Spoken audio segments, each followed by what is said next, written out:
आत्मनिर्भर और विकसित राष्ट्र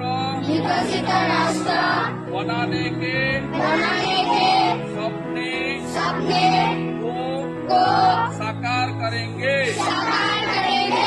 गुलामी की मानसिकता को जड़ से उखाड़ फेंकेंगे। देश के समृद्ध विरासत पर गर्व करेंगे। भारत के एकता को सुदृढ़ करेंगे और देश के रक्षा करने वाले का सम्मान करेंगे। नागरिक होने का कर्तव्य निभाएंगे। भारत माता की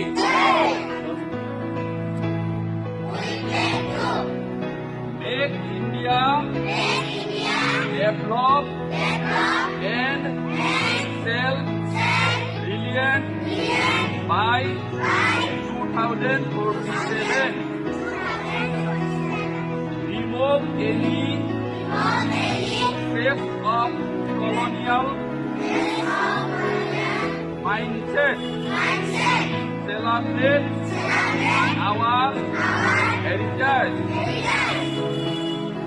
Strengthen unity and respect those who protect the country. Perform the duties of citizens. Bharat माता की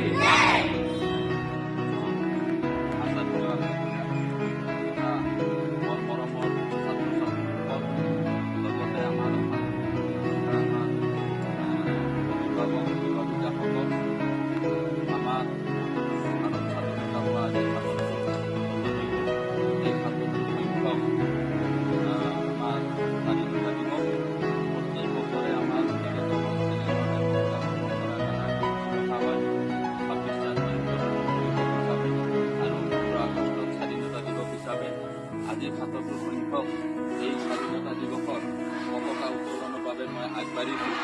গতিকে ইয়াত সকলো ইয়াত উপস্থিত থকা ছাত্ৰ ছাত্ৰী আচাৰ্য তথা অভিভাৱিকাসকলৰ মই সহায় সহযোগিতা কামনা কৰি আজিৰ প্ৰথম কাৰ্যসূচী আমাৰ বন্তি প্ৰজ্বলন হৈ গ'ল। ইয়াৰ পিছৰ কাৰ্যসূচী হিচাপে পতাকা উত্তোলনৰ বাবে আগবাঢ়িছোঁ।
ছাত্ৰ-ছাত্ৰী তথা অভিভাৱক-অভিভাৱিকাসকল আমাৰ পতাকা উত্তোলনৰ কাৰ্যসূচী দ্বিতীয় কাৰ্যসূচী হৈ গ'ল।